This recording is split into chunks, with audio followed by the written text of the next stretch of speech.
नमस्कार दोस्तों, स्वागत है आपका इस वीडियो में। इस वीडियो में हम लोग जानने वाले हैं कि बीटीएससी आयोग क्यों इतने सारे वैकेंसी को रद्द कर रहे हैं और आगे किन वैकेंसी को भी रद्द करने वाले हैं। क्या आगे का जो बहालियाँ और भी है स्वास्थ्य विभाग के, क्या उसको भी रद्द करेगा? किस वजह से इनको रद्द किया जा रहा है? क्योंकि लगातार हम बात करें तो 4 वैकेंसी को एक साथ रद्द कर दिया गया, जो कि 22 वाले वैकेंसी थे सारे, और एक 23 का वैकेंसी थे उनको भी रद्द कर दिया गया। और ज़्यादातर 2022 में जो बहालियाँ निकाली गई थी, जो वैकेंसियाँ आई थी, उसको रद्द किया गया। तो ऐसे में बीटीएससी एएनएम के छात्र भी जानना चाहते हैं कि क्या बीटीएससी एएनएम में भी ऐसे होने वाले हैं, क्योंकि ये भी 2022 का ही वैकेंसी है। इसका हम यदि बात करें तो ये भी 2022 में ही रिलीज किया गया था। इसका विज्ञापन संख्या आप जान सकते हैं कि 7/2022 है। तो इस पर भी सवाल उठ रहा है कि क्या बीटीएससी एएनएम को भी रद्द किया जाएगा या क्या कुछ होंगे आगे। जैसे कि आयोग ने लगातार जो स्टेप उठा रहे हैं उससे बहुत सारे स्टूडेंट नाराज़ भी आए, क्योंकि इतने सारे स्टूडेंटों को इतने दिन इंतज़ार करने के बाद फाइनली बहालियाँ को रद्द किया गया है। और किन रीजनों से रद्द किया गया ये भी हम बताएंगे आपको, और आगे क्या कुछ होने वाले हैं ये आपको क्लियरली इस वीडियो में पता चलने वाले हैं। जैसे कि नियमावली को बदलाव के लेकर ही मामला इसमें फंसा है, तो क्या कुछ है पूरी अपडेट आपको बताने वाले हैं। तो आप लोग वीडियो के अंत तक बने रहिएगा, आपको सारी जानकारियाँ इस वीडियो में मिलने वाले हैं। हमने आपको ये अपडेट बताए भी थे कि इतने सारे वैकेंसियों को जो रद्द किया गया है, जो कि विज्ञापन संख्या आप देख सकते हैं। तो इसमें ज़्यादातर 22 का ही बहाली है, जैसे कि आप देख सकते हैं 22 का ही विज्ञापन है, और इन सारे तीनों को रद्द किया गया, और ये एक 23 का विज्ञापन है। और 22 में यदि हम विज्ञापन की बात करें तो अब सिर्फ बीटीएससी 10,709 एएनएम बचा हुआ है। तो इन सारे जो बहाली को रद्द किया गया है, इसका हम यदि रीज़न हम मूल फैक्टर पे चले तो ये नियमावली पर ही इसका मामला फंसा है। नियमावली में लेकर ही ये इसका जो तरीका था अभी रुका हुआ था, जो कि 18 की नियमावली से ही ये चल रहे थे।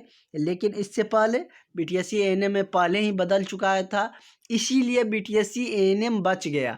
नहीं तो बीटीएससी एएनएम को भी रद्द कर दिया जाता, क्योंकि बीटीएससी एएनएम में कुछ दिन पहले जैसे कि आप लोगों ने जो बहुत सारे धरना प्रदर्शन किए, उसके बाद उसमें एग्ज़ाम का पैटर्न लाया गया।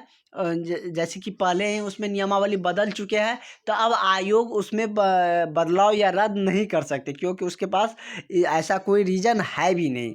उस पर 23 का नियमावली लागू कर भी दिया है, लेकिन इन पर 23 का नियमावली लागू नहीं था, और इस वजह से इस पर जैसे कि कयास लगाए जा रहे थे। एक बार आयोग की तरफ से सूचना भी आया था कि इन सारे बहाली पर, चाहे ईजीसी का हो, ईजीसी टेक्नीशियन या एक्सरे टेक्नीशियन या ओटी टेक्नीशियन, इन सारे में, या फार्मासिस्ट का कह लीजिए, इन सारे में एग्ज़ाम का पैटर्न लाने के लिए एक बार जो नोटिस था वो जारी किया गया था।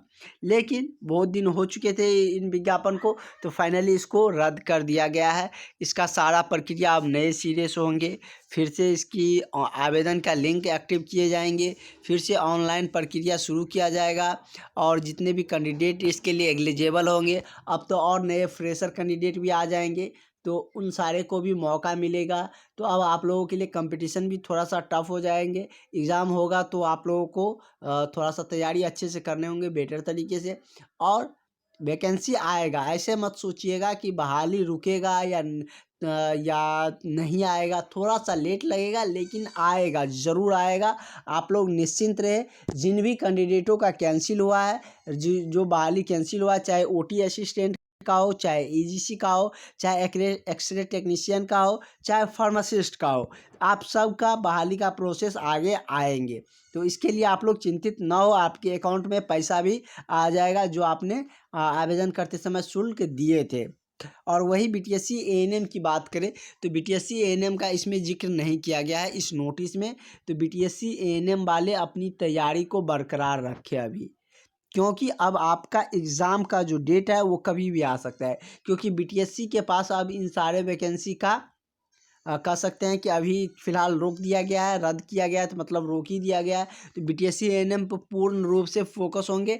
तो बीटीएससी एएनएम के छात्र अभी अपनी तैयारी पर अच्छे तरीके से फोकस करें, क्योंकि आपका तैयारी जितने बेहतर तरीके से होंगे, आपका मेरिट में भी उतने अच्छे से मतलब सिलेक्शन हो पाएगा। और आप लोग पीडीएफ के लिए इस नंबर पर कांटेक्ट करें, आपको पीडीएफ प्रोवाइड कर दिए जाएंगे जो कि आपके एग्ज़ाम के लिए बहुत महत्वपूर्ण होने वाले हैं।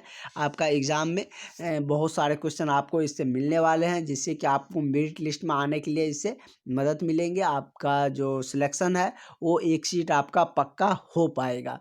तो निश्चित रूप से आप लोग अपनी तैयारी को अच्छे करिए। और भी कोई इसको लेकर अपडेट आते हैं या कोई भी सूचना जारी किया जाता है, क्योंकि अभी लगातार स्वास्थ्य विभाग बीटीएससी की तरफ से लगातार अपडेट आ रही है, तो कुछ भी अपडेट आएंगे तो वो हम आप तक निश्चित रूप से पहुंचाएंगे।